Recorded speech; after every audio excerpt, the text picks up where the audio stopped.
culimada iyo dhalinyarada ka shaqaysa dhanka dacwadda ayaa ummadda muslimiinta ah meel kastoo ay joogaan ka codsaday sidii looga caawin lahaa helista gaadiid ay kaga shaqeeyaan dhanka dacwadda waxaana kulan ay ku shaacinayeen baaqaasi ka qayb galay culimo odayaal dhalinyaro iyo mas'uuliyiin kala duwan ugu horeyn waxaa halkaasi ka hadlay cabdikariin axmed mooge halkan khayr baa ka socda wanaag baa ka socda diinta lagu koriyo carruurta wax lagu barayo culimada iyo macallimiinta wanaaga wada madaariskii iskuulada gacanta inoogu haysa xaafadani way ka soo go'antay magaalada aadna way u fogtahay waxa loo baahan yahay gawaari khayrka lagaga shaqeeyo baabuur lagu xaragoodo lama baahne baabuur khayrka lagaga shaqeeyo ayaa loo baahan yahay wax la baxsadana waxa ugu fiican wixii diinta ilaahay loogu shaqeynayo gaarigan khayrkii diinta lagaga shaqeynayo marka ummadda muslimiinta meel kasta joogaan Hargeysa joog gobolada kala joog dibadda joog waxaan ugu baaqayaa in laga soo qayb qaato sidii gaariga khayrka ilaahay lagaga shaqeynayo diinta loogu shaqeynayo carruurteena wax lagu barayo sidii aynu gaariga u iibin lahayn barkhad batuun iyo maxamed xasan cali weji oo iyana goobta ka hadlay ayaa hadalladoodii waxaa ka mid ahaa baahi baa xaafadan ka jirta gaar ahaan dhanka dacwadda say walaaluhu noo sheegeen dacwo sharciyada markay wadaan ama markay culimada u yeerayaan muxaadarooyinka xaafadda lagu qabanayo dhibta u badan ee soo wajahdaa waxa weeyaan in gaari ka shaqeeya dacwadda oo diinta ilaahay ugu adeegaan ayna haynin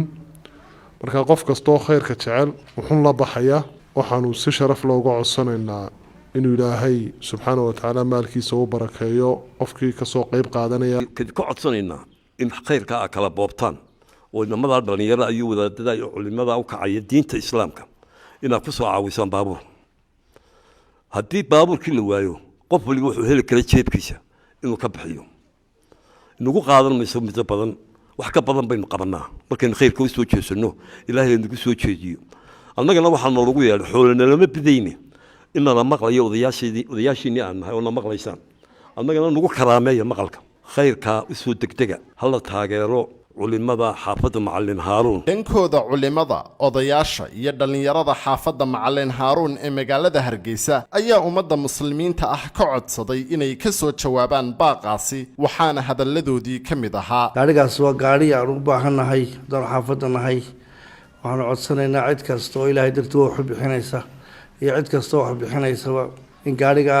ilaahay dartii loo keeno in ay ka soo jawaabaan baaqa ay walaalaha iyo culimada iyo ducaada xaafadda macallin haaruun ay bulshada u soo gudbinayaan xaqana in wax lagu bixiyo ilaahay waa in amray tabaaraka wa tacaala waa diinta ilaahay subxaanahu wa tacaala waxa gashateen waxa weeyaan adigu waxaad bixinayso adan cid waji kale ha eegin Allah subxaanahu wa tacaala wax kaga raadso nusaa baaqaas uu baxay insha Allah tacaala in si wanaagsan looga soo wada jawaabo walaalaha muslimiinta ah ayay ku socotaa dhalinyaro waayeel dumar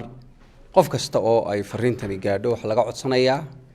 in uu khayrka runtii kaga qayb qaato gaariga dacwadda loogu adeegayo shayga diinta aad ku bixiso ee ilaahay dartii ku bixiso ilaahay baa tabaaraka wa tacaala kitaabkiisa muqaddaska ah inooga waramay wama anfaqtum min shay'in fa huwa yukhlifu